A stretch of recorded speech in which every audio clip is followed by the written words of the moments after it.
Hey everyone, today I'm going to be doing the much anticipated Barou versus Shido matchup.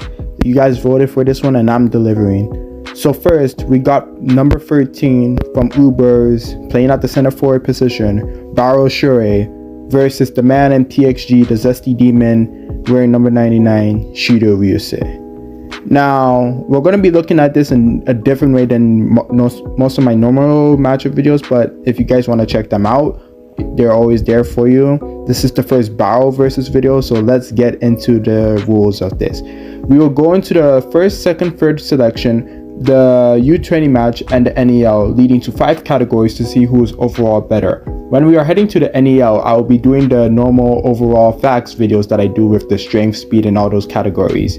But unlike most of my normal videos, I'll start with their abilities because I'm basically going to run through them in their whole thing, so might as well get you guys used to it. For Barou, he started off with mainly just rainbow flicks and like mid-range lob shots in the first selection, and later on it's revealed he has insane charging power because he can even run through Nagi and Isagi, and he does so much more. But he's only reviewed in 2 matches, in the first selection being against Isagi and Nagi's teams.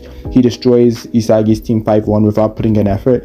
And there is people who always say that he doesn't pass. He will pass if he feels comfortable with it. Like, he has to know that the person cannot surpass him. Like, for instance, in Isagi's against Isagi, he did pass because he was very surrounded, so the situation called for it to be, and he let that situation call to be. He controlled the situation. He was in full control. Against Nagi's team, he did suffer because Nagi's team was way better, and you know, with great power comes great corruption. The more he played, the greater his ego was, because he had to first of all root his team into a 0-1 formula to make them an actual soccer team. Now we have the fact that he's just taking everything by himself, and that was shown at full effect against Team Nagi when the whole team was trying to get Barou to cooperate with them, but Barou said, "Bun that, I'm just working myself." And he scored 2 insane goals. He has nasty header abilities, and his first goal, he just charged through Santetsu and Rail, and he has probably one of the top 5 fastest accelerations, not the fastest, but accelerations from base to the full power speed in the splits of a second. Him and Zantetsu are both really good at that, just boosting up in the split of a second, but she agrees to go. Anyway, Doki, I didn't forget about you. If we're going to the second selection for Barou, we have to deal with the fact that he did pass once to Naruhaya just so he could get himself comfortable. And in the first selection, he had a 27-meter shot power, if I remember. But in the second selection, it increases to 29. So it means he's been making improvements from the final 10-day training before they go to the second selection. Now, he does not improve after that, but game until like the 3v3 game where he develops these chop feints and uses that to reinstill himself as a king, and uses the power of villainy, which is going to be further explained. Basically, bro got Black Flash from Jujutsu Kaisen. Now we got 4 Black Flash users. Wait, does Gojo know it from the manga too? So we got Yuji, Gojo, Toda, Mahito, and now our boy Barou. Barou X Sukuna. I really hope Ace Log uploads that video. Please, please, please. Anyway, let's get to the next match. Against Rin's team, he starts this thing called devouring Isagi. When Isagi goes into the blind spots, he figures out the light in them. He tries to figure out the light in an opportunity to grasp a goal and get unmarked. Barou, he sees that light and turns it into complete darkness. So he basically watches Isagi do all the work and basically then devours it all for himself for a finished feast, which leads into a goal. Rin did not expect that, which is why Barou scored an immense goal. Even against the U20, he did this as well. And then in both situations, Rin and Dairai did catch on to it later, as they said that it's getting predictable, that they'll just watch Isagi and Barou at the same time. Barou doesn't do anything else in the second selection, and but I do believe Barou and Nagi will bring out an annoyance chemical reaction out of each other, because they both hate each other very much. Episode 9 will cover that. Next, we got the fact that we have the U20 match, and basically I did explain Barou used blind spots to score, but he does evolve his blind spot adaptability as he sees that Rin is basically Isagi, so that means he would put faith in both of them figuring out each other and trying to devour each other and devour both of them at the same time. So Barou adapts his devouring abilities to not just Isagi but also to Rin, and possibly any other Metavision user in the whole franchise. He would probably have the understanding of devouring them if they work and think like Isagi. Next, we have NEL. The first dangerous thing is Goal Hunter, which is where he waits like a lion and hunts his prey.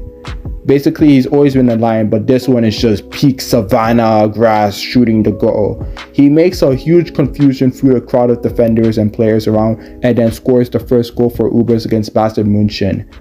And it's really shown that this was set up by Ubers, but he develops even further by using Goal Hunter to beat 2 Metavision users, and that is the peak of his power.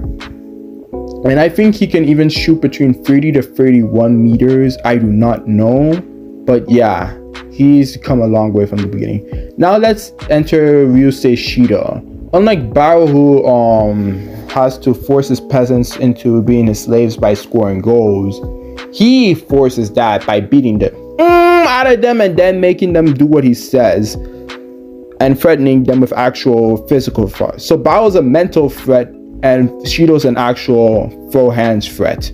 So let's get into it. In the first selection, we do not know anything about him. The second selection, we know he can basically make the impossible impossible. He also is very good at diagnosing people's abilities, as he knew Whale is more of a lateral passer, which is and if we talk about lateral lines, they never meet, basically middle lines. He also talked about how Kunagami has a good lefty shot and Whale is just like mid average, you know, sloppy Joe. Not you, wheelchair Joe, you're more useless than sloppy Joe. Anyway, let's get into the fact that in this second selection, he just carried Igaguri of all people. And even when Igaguri is making mess ups, he's able to catch it and you recreate his mind. So he has an insane creativity skill, which is why he should have gone to Barcha. But yeah, he can basically make what was impossible possible. He has a high aerial ability to get acrobatic kicks, and basically in the among all the 35 who qualified, only Rin and Shido were the ones to score against the top 5. So that's going to come into play later when I'm doing my evaluations. Now in the third selection, he has revealed that anything in that penalty box is an offensive spatial awareness. It was either that or the U20, but he's always had that mindset that anything around the penalty box, he can immensely score. So if he's anywhere near that penalty box, like he did that reverse shot when Isagi just passed the ball to him, or even when he just did a no-look back heel shot to score in mid-air, bro, was him. Ba-ding, ba-ding, ba-ding, ba-dang, whatever his sound effect was. I can't wait for him to be animated. Next, we have to talk about the fact that Shido in the U20 match evolved from a demon to a zesty, unimaginable, diabolical Mahito demon. This bro was him. He scored a goal by jumping over Ichigiri. Do you know how insane that is? Bro was going crazy, and with the fact that Sei was helping him unlock feats he never do, Sei knew that this guy was a demon, so he just kept on giving Shido whatever he wanted.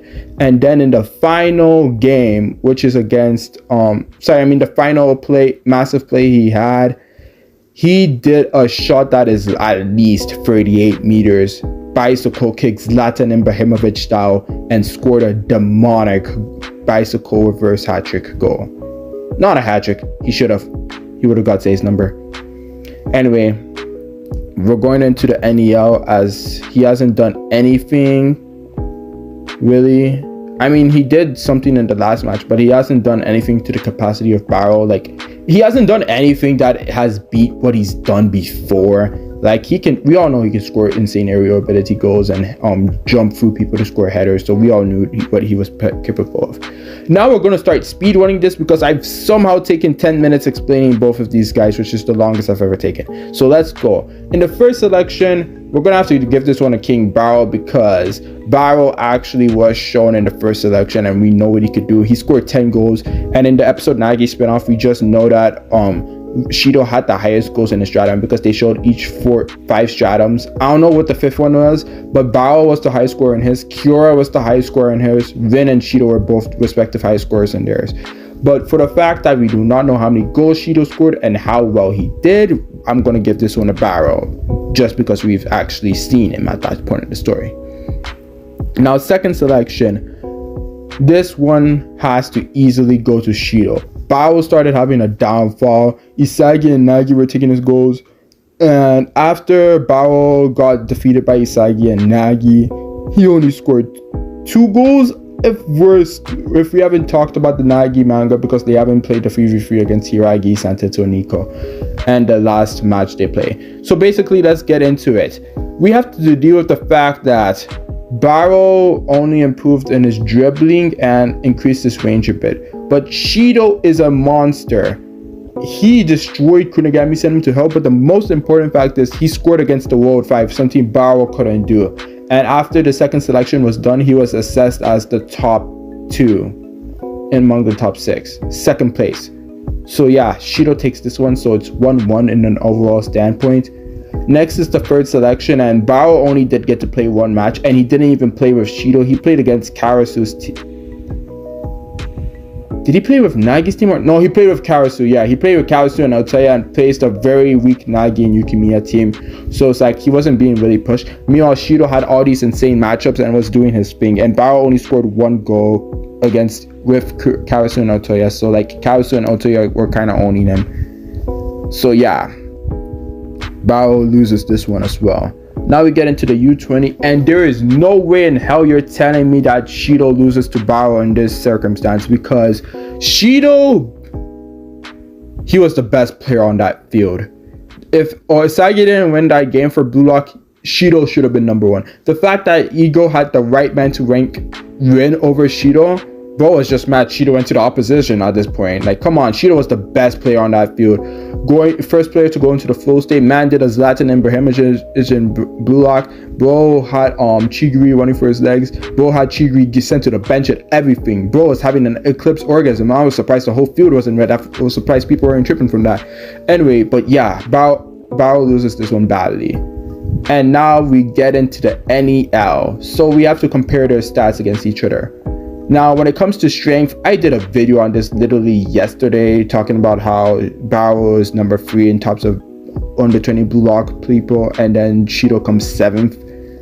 But Barou clears him. Bro took on Neo, Dawai, and I think another player, and still scored. Meanwhile, Shido was getting dropped by IQ in their locker room. So yeah, Barou takes that one. Next, we gotta go into speed. And speed, meanwhile, Barou has fast, insane dribbling speeds, and he also has one of the fastest accelerations in Bluelock. This one has to go to Shido. The way he just moves, and he's very fast. He's like one of the top 5 fastest in Bluelock, in my opinion. We have not seen his NEL ratings, but I believe it should be way higher than Barou's in terms of speed, because Barou's muscle mass can limit his speed as well. And Barou is more of an accelerating charge force, more like compared to a speed beast. And meanwhile, Shido, in 45 minutes, he did unimaginable things. When Rin was in his berserker eyes, Shido just caught on to him and stopped him from scoring. If Shido didn't blitz speed that all the way down the field, he would have done it. And I'm using U20 speed feats because that was an actual pitch. Like that was the biggest pitch in Bluelock so far, because that was in a 5v5. And Barou, his best speed feats is having to play defense and offense against Bastard München, but that was like in the heat of the game where everyone was using meta vision, so everyone was going bananas. Meanwhile, in that U20 match, it was just Shido who was still there doing it all. Anyway, but yeah, Shido gets speed for sure. Next is aerial abilities, and this one goes to Shido. Shido's bicycle kick alone clears everything Barou's done. Barou's best aerial feats is just 2 headers. That's not going to cut the amount of jumping Shido has. Bro is Brazilian, and you know them Brazilians be jumping half line and all that crap. Next, we have to get into endurance. And Barou has played 90-minute matches, even if it was just in the first selection. That clears Shido, because Shido has a best on feet was playing in the 45-minute match, because we did not see him in the first selection. So we do not know how well Shido would do in a full 90-minute match. Next, we got Ego, and bro, give them both the point at this point. Like, Barou makes people his slaves through mental stress and scoring goals to tell them that they're his slaves, and Shido just beats the hell out of people. They will not bow down to anyone with any means ever. They will never bow down. These are two of the most egotistical bastards I've ever known to the role.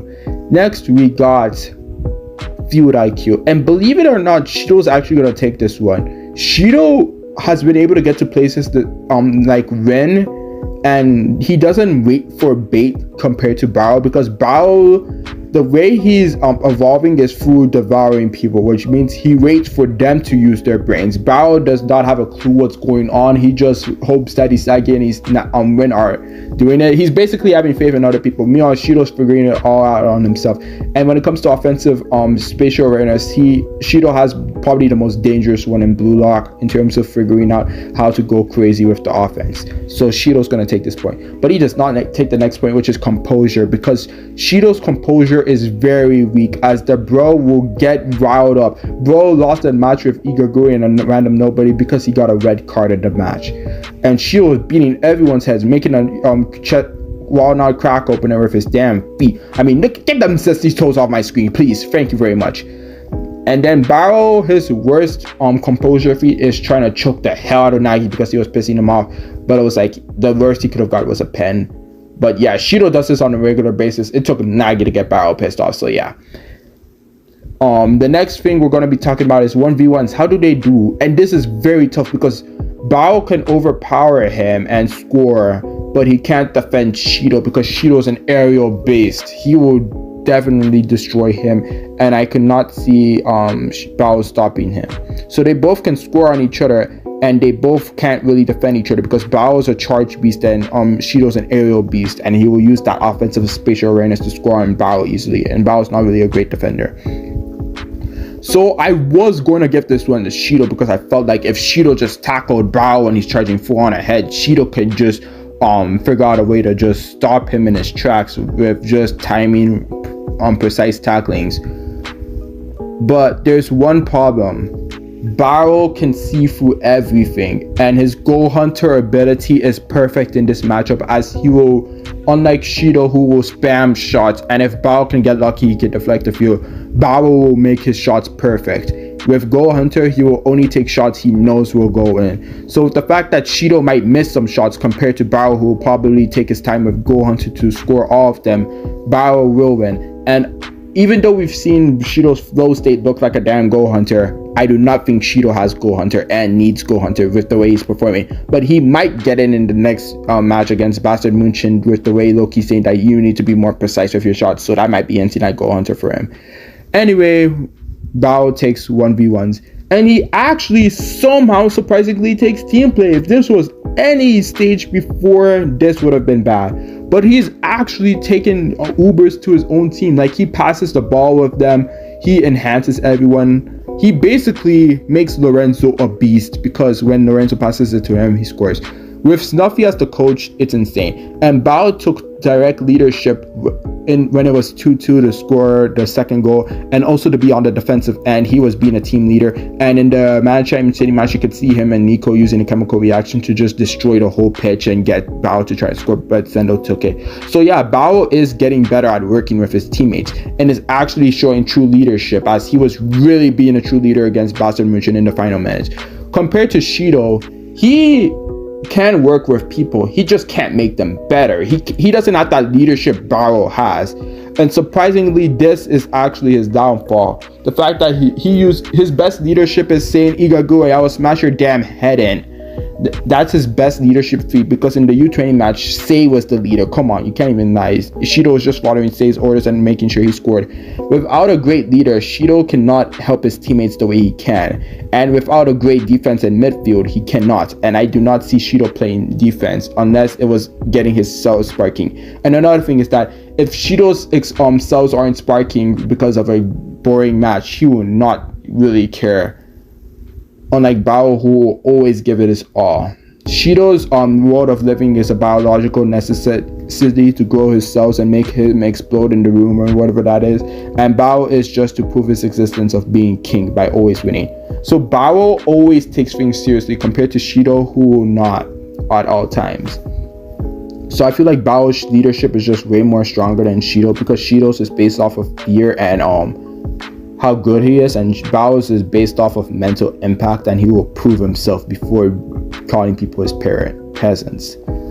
Last, I have to tell you that in terms of NEL standards, Barou clears Shido immensely, but in terms of overall, Shido clears Barou barely 3-2.